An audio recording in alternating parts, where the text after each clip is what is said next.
Morning student, maths अड्डा में आपका स्वागत है। मैं हूं मास्टर राकेश।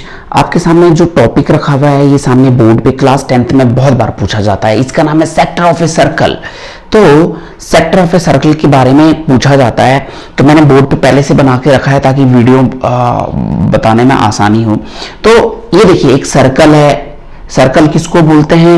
जिसकी एक पॉइंट से सेम डिस्टेंस हो, यानी कि जिसकी सेम डिस्टेंस हो एक पॉइंट से, वो सर्कल बनाता है। उन सारे पॉइंट्स को कलेक्ट करके एक सर्कल बनता है। ओके, सो कहने का मतलब सर्कल में आप यहां से यहां डालो, यहां से यहां पे खींचो, यहां से all are same, all will be same, तो सबकी सब रेडियस होती हैं। सो सेक्टर के लिए दो चीजें चाहिए होती हैं। एक तो चाहिए होती है दो रेडियस और एक आर्क चाहिए होता होगा, आर्क। ओके, तो यहाँ पे पी क्यू आर्क है। क्या क्या चाहिए होता है इसके लिए? रेडियस चाहिए होती है, रेडियस दो चाहिए होती है तो रेडियाई हो गया वो प्लूरल फॉर्म, दो रेडियाई चाहिए होती हैं और आर्क चाहिए होता है एक। Okay, one arc and two radii चाहिए। अब रेडियाई कौन कौन सी है इसमें? ओपी और ओक्यू, ओपी और ओक्यू ये रेडियस है, ओपी एंड ओक्यू। रेडियाई उसका प्लूरल फॉर्म है, RADII, ठीक है। सो और PMQ क्या है? एक आर्क है, PMQ आर्क है।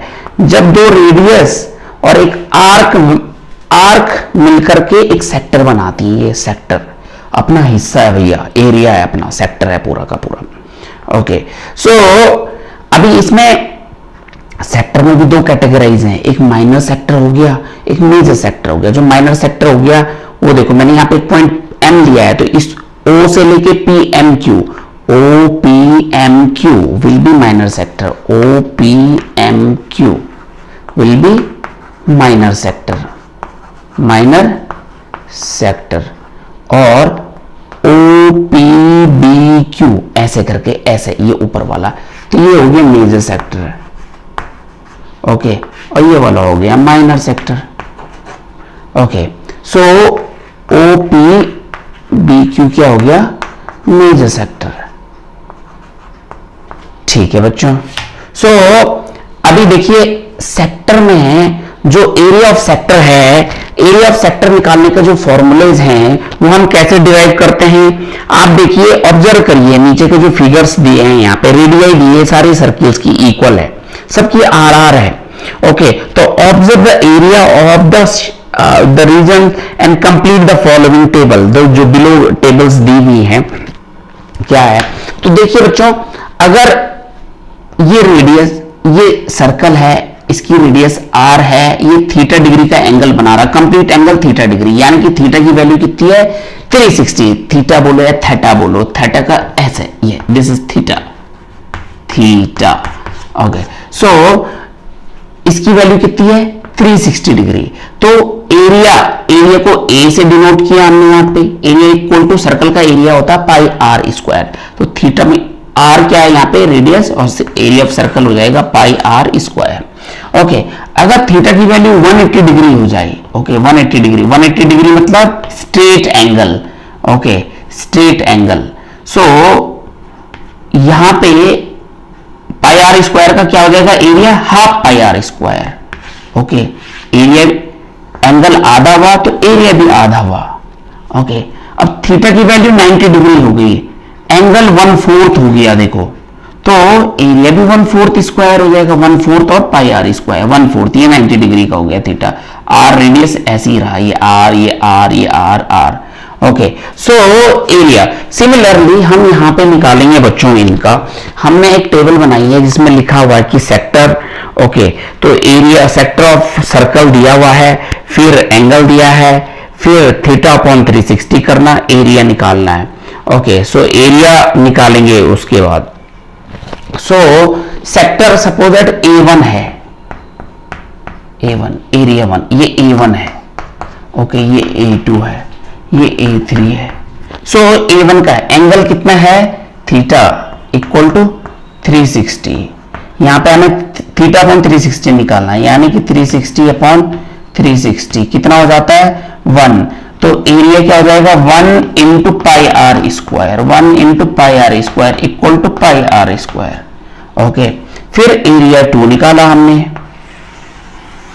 एरिया 2 थीटा इक्वल टू क्या हो जाएगा बच्चों 180 डिग्री 180 डिग्री। सो 180 अपॉन 360 180 अपॉन 360 कितना होता है 1/2 0 से 0 का 18 2 जा 36 तो 1/2 आ गया तो 1/2 इंटू पाई आर स्क्वायर हो गया। ओके तो ये इसको हाफ पाई आर स्क्वायर बोलते हैं half pi R square. Similarly ऐसे करके चलता रहेगा थीटा इक्वल टू 90 डिग्री है तो 1/4 इंटू पाई आर स्क्वायर। ठीक है थीटा इक्वल टू 60 डिग्री होगा तो ऐसे ही 1/6 अपॉन पाई आर स्क्वायर हो जाएगा। ओके सो ऐसे चलता रहेगा। सो अगर थीटा अपॉन 360 होगा so theta upon 360 into pi R square बन जाएगा formula. So area of sector क्या हो जाएगा ए एन यहाँ पे थीटा ही रहा सो ये थीटा अपॉन 360 हो जाएगा। सो क्या हो जाएगा theta upon 360 into pi R square. तो this is the formula of area of the sector. So this is the formula of the area of the sector. तो क्या फॉर्मूला जनरेट हुआ बच्चों ये मैं क्लीन कर रहा हूं। ओके सो क्या हो गया area of the sector equal to area of sector okay equal to theta upon 360 into pi R square. Area of sector को ए से डिनोट करते हैं। अब देखिए ये यहां पे भी ला सकते हैं तो आप इसको ऐसे भी पढ़ सकते हैं A upon pi R square equal to theta upon 360। ये भी एक रिलेशन है जो एग्जाम में बहुत बार यूज आता है। So area of sector equal to theta upon 360 into pi R square. This is the formula we have generated. So you can use the formula area relative to circles में। So this is all about the area of circle और ये बहुत ही important formula है जो class 10th में use होता है। सो channel को जरूर लाइक सब्सक्राइब एंड शेयर करिए। सो यहाँ पे आपने देखा area of circle area of sector upon area of circle equal to theta upon 360। Area of sector upon area of circle equal to theta upon 360। ये भी बहुत इंपॉर्टेंट फॉर्मूला है। तो ये ऐसे जनरेट हो रहा है। चैनल को देखने के लिए बहुत बहुत धन्यवाद। थैंक यू बच्चों।